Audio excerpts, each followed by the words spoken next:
अब हम आपको सेल्फ प्रोनिंग की विधि बताते हैं। इसके लिए हमें 3 जगह पिलो रखने हैं। हमें सेल्फ प्रोनिंग में करना क्या है, हम पेट के बल लेटेंगे, लेकिन ऐसे नहीं कि सीधे हम पेट के बल लेट जाएं, क्योंकि ऐसा किया तो हमारा पेट दबेगा और पेट का मूवमेंट इफेक्ट हो जाएगा। वो क्यों इंपॉर्टेंट है कि पेट ना दबे? जब हम सांस लेते हैं तो चेस्ट और पेट के बीच में डायाफ्राम होती हैं, और जो डायाफ्राम्स का मूवमेंट होता है उसका बहुत भारी कंट्रीब्यूशन होता है हमारी ब्रीदिंग में। तो अगर पेट दबा तो वो डायाफ्राम का मूवमेंट इफेक्ट हो जाएगा और उससे उल्टा इफेक्ट आ जाएगा। तो ऐसा हमें कदापि नहीं होने देना है। इसी के लिए हम 3 जगह पिलोज रखते हैं। एक ये बिल्कुल पैर की तरफ, देखिए ये है पिलो जो बिल्कुल पैर की तरफ है। ये उतना इंपॉर्टेंट नहीं है। सबसे इंपॉर्टेंट पिलो हैं 2 या 3 या 4 आपको लेने पड़ेंगे depending on the size of your pillow, जो कि हमारी पेल्विस, जो ये है हिप बोन हम जिसे कहते हैं, इस हिप बोन के नीचे आएंगे। ध्यान रखना है कि पेट के नीचे पिलो नहीं आना है। पेट का जो लोअर मोस्ट पोर्शन है जिसको हम हिप बोन कहते हैं, ये पिलो पे आएगी।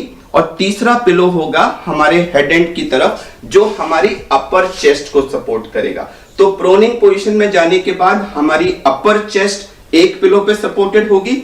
हमारी जो ये हिप बोन है ये 2 या 3 या 4 depending on thickness of pillow उस पे सपोर्टेड होगी, और पैर हमारे नीचे की तरफ होंगे। सबसे अहम चीज है कि पेट बिस्तर पे नहीं दबना चाहिए, और आपकी पोजीशन हो जाने के बाद पेट और बेड के बीच में एक हाथ जा पाना चाहिए, जो इंश्योर करेगा कि आपके पेट का मूवमेंट ठीक हो रहा है। अब मैं इसको करके दिखाता हूं। मैं झुका, पेशेंट तो लेटा होगा तो वो लेटी पोजीशन में भी कर सकते हैं, मैं आपको खड़े होकर दिखा रहा हूं। अब मैंने ये 3 पिलो लिए हैं। अब ये इंपॉर्टेंट है कि मेरा पेट ना दबे, ये जो पेल्विस वाला पोर्शन है ये इसके ऊपर आए। तो मैंने अपना ये जो पेल्विस का पोर्शन है इसको इन पिलोस के ऊपर लिया, लेट करके थोड़ा सा मैंने उसको एडजस्ट किया। अब मेरा पेल्विस का पोर्शन, हिप बोन वाला पोर्शन पिलोस के ऊपर है, पेट बिल्कुल फ्री है।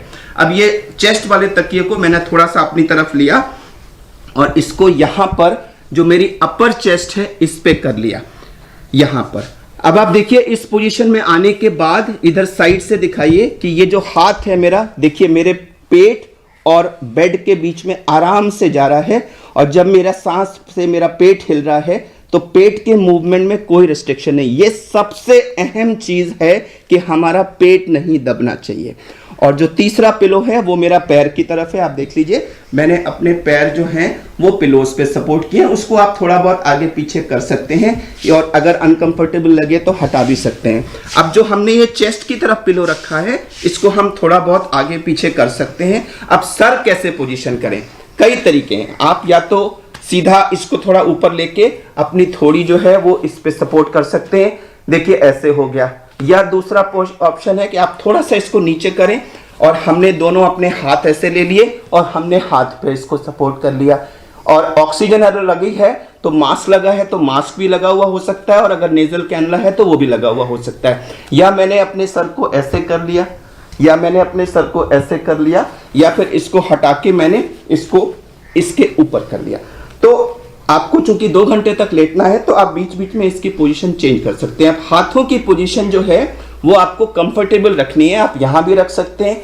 आपने एक हाथ साइड ऑफ द बॉडी में कर लिया, दूसरे को थोड़ा आगे पीछे कर लिया, इसको इधर कर लिया, इसको आगे पीछे कर लिया, और बीच बीच में आप थोड़ी बहुत पोजीशन चेंज कर सकते हैं।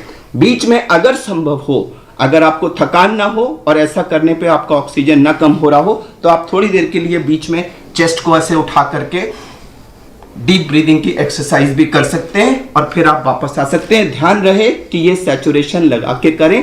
अगर आपको ब्रेथलेसनेस हो रही है, टायर्डनेस हो रही है, या सैचुरेशन ऐसा करने पे ड्रॉप होता है तो ऐसा ना करें। तो ये हुई प्रोनिंग की पोजीशन, जिसमें चेस्ट के नीचे पिलो है, मेरी पेल्विस के नीचे, हिप बोन के नीचे पिलो है, और पैर के नीचे पिलो है, और मेरे पेट और बेड के बीच में जगह है।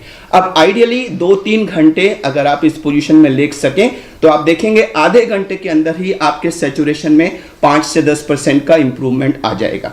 2-3-4 घंटे आप इस पोजीशन में लेटिए, उसके बाद आप पोजीशन चेंज कर सकते हैं। मैंने ये पिलो हटा दिया, मैंने ये पिलो भी हटा दिए, और ये पैर वाला पिलो भी हटा दिया, और अब मैं लेफ्ट लैटरल पोजीशन में आ गया। मेरी लेफ्ट साइड डाउन है, मैं लेफ्ट लैटरल पोजीशन में आ गया। हाथ को यहाँ रख सकता हूँ, यहाँ रख सकता हूँ, यहाँ रख सकता हूँ, जैसे चाहे सर पे रख सकता हूँ, जिसमें मुझे कंफर्टेबल लगे। अब मैं 2 घंटे लेफ्ट लैटरल पोजीशन में लेटने की कोशिश करूंगा। उसके बाद फिर मैं राइट लैटरल पोजीशन में चला जाऊंगा। मैंने अपनी पोजीशन चेंज कर ली और अब मेरी राइट साइड डाउन है और अब मैं राइट लैटरल पोजीशन में आ गया। तो मैं अब राइट लैटरल में 2 घंटे लेटने के बाद अब हम सीधे हो सकते हैं, अपने बैक के बल लेट सकते हैं और इस पोजीशन में हम थोड़ी सी ब्रीदिंग एक्सरसाइजेस कर सकते हैं थोड़ी देर, या फिर हम धीरे धीरे धीरे उठ के बैठ सकते हैं और उठ के बैठ के चौकड़ी मार के बैठ जाएं। ऐसे बिल्कुल अपने को झुका के ना बैठें ऐसे, क्योंकि उससे हमारी लंग कैपेसिटी कम होती है। अपने को पूरा जितना सीधा हो सकता है और जितना चेस्ट को पीछे कर सकते हैं, थोड़ा सा ऐसे मूवमेंट कर लें, थोड़ा शोल्डर्स को ऊपर नीचे मूवमेंट कर लें, थोड़ा ऐसे दाएं बाएं मूवमेंट कर लें। और बैठने के साथ में आप अपने को सपोर्ट भी कर सकते हैं। बेड पे कोई स्टूल या कोई ऐसी चीज अगर ले लें, ऐसे रख लें और उस पर एक पिलो रख करके ऐसे करके आप यूं रख करके इस पर सपोर्ट लेकर भी बैठ सकते हैं। तो इससे भी, ये हम लोग कार्डियक पेशेंट्स में ये पोजीशन अक्सर यूज करते हैं, तो इससे भी आपको सपोर्ट लेके बैठने में थोड़ा सा मदद मिलेगी। तो 1-2 घंटे बैक पे लेटना या सीधा, तो 2 घंटे प्रोन यानी पेट के बल, 2 घंटे लेफ्ट लैटरल, 2 घंटे राइट लैटरल, फिर 1-2 घंटे बैठे हुए या बैक पे लेटे हुए, और फिर इसी साइकिल को हम रिपीट कर सकते हैं। अब जरूरी नहीं है कि हर पोजीशन में आपको बेस्ट मिले, इंडिविजुअल वेरिएशंस होंगे। तो अगर आपको किसी एक पर्टिकुलर पोजीशन में बेस्ट ऑक्सीजन मिल सकता है तो उस पोजीशन को आप ज्यादा समय के लिए इस्तेमाल कर सकते हैं। मैं फिर दोहराना चाहूंगा कि ये जो सेल्फ प्रोनिंग है, ये कोई मैजिक बुलेट नहीं है, नंबर 1। नंबर 2, ये ऑक्सीजन का या वेंटिलेटर का या आईसीयू केयर का कोई श्योर शॉट ऑल्टरनेटिव नहीं है। यह हर घर में आसानी से बिना किसी इक्विपमेंट के, बिना किसी एक्सपेंडिचर के कर सकी जाने वाली प्रूव्ड, साइंटिफिकली प्रूव्ड इफेक्टिव एक मेथड है। और इसको जैसे ही आपका सैचुरेशन कम होना शुरू करे, अगर आप इसको इस्तेमाल करने लगे तो तुरंत आपको 5 से 10% का ऑक्सीजनेशन में इंप्रूवमेंट मिल जाएगा, जिससे हो सकता है आपको ऑक्सीजन लगाने की जरूरत ही ना पड़े। एक, या जब तक आप ऑक्सीजन या बेड का अरेंजमेंट करते हैं तब तक कम से कम आपका सैचुरेशन इंप्रूव हो जाएगा।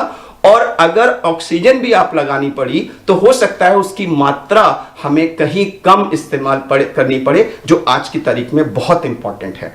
तो ये सेल्फ प्रोनिंग एक साइंटिफिकली प्रूव मेथड है। आईसीयूज में, पूरी दुनिया में वेंटिलेटेड पेशेंट्स में इसका इस्तेमाल होता है, और जहां जहां रिसर्च हुई है 3/4 से ज्यादा पेशेंट्स में इससे सिग्निफिकेंट बेनिफिट प्रूव हुआ है। In fact it has been proved कि ये आईसीयू पेशेंट्स में डेथ रेट को कम करता है। तो जो इतना वेल प्रूव्ड मेथड है उसका हम घर पे इस्तेमाल क्यों ना करें। कुछ लोगों ने पूछा कि जिनका अभी ऑक्सीजन गिरना नहीं शुरू हुआ लेकिन वो अभी कोविड से पीड़ित हैं, क्या वो भी कर सकते हैं? तो कर सकते हैं, इसमें कोई नुकसान नहीं है। इसका प्रॉपर एप्लीकेशन तो उनके लिए है जिनका ऑक्सीजन गिरना शुरू हो गया, बट दूसरे लोग भी अगर belly down, right lateral, left lateral बैठा इस पोजीशन में चेंज करते रहेंगे तो कोई नुकसान नहीं होगा, फायदा भले ही हो सकता है। 4-5 कंडीशंस हैं जिसमें प्रोनिंग नहीं करनी है। एक तो गर्भवती महिलाएं, उनको ये नहीं करना है। जो लोग बहुत ज्यादा ओबीज हैं और उनकी बेली बहुत आगे पेट है, तो उनके कितने भी पिलो लगा लें आप, उनको पेट दबेगा, तो उनको नहीं करना चाहिए। अगर आप हार्ट पेशेंट हैं तो प्लीज आप इसको मत करिए, क्योंकि हो सकता है इससे आपको कुछ हार्ट फेलियर की प्रॉब्लम ना हो जाए। अगर आपकी स्पाइन की कोई मेजर प्रॉब्लम है, कोई स्पाइन की आपको स्पॉन्डिलोसिस या स्पाइन की कोई प्रोलैप्स डिस्क वगैरह की प्रॉब्लम है, आपको हिप बोन का कोई ऑपरेशन हो चुका है, पैर में किसी बोन्स वगैरह का फ्रैक्चर है या किसी चीज का ऑपरेशन हो चुका है, तो कृपया ये ना करें, क्योंकि हो सकता है कहीं उन फ्रैक्चर रिपेयर साइट्स को कहीं इससे नुकसान ना हो जाए। एक और चीज, खाना खाने के तुरंत बाद ऐसा ना करें, क्योंकि उस समय पेट थोड़ा फूला होता है, तो तुरंत बात करने से आपको उल्टी आने की या इस तरह की संभावना हो सकती है।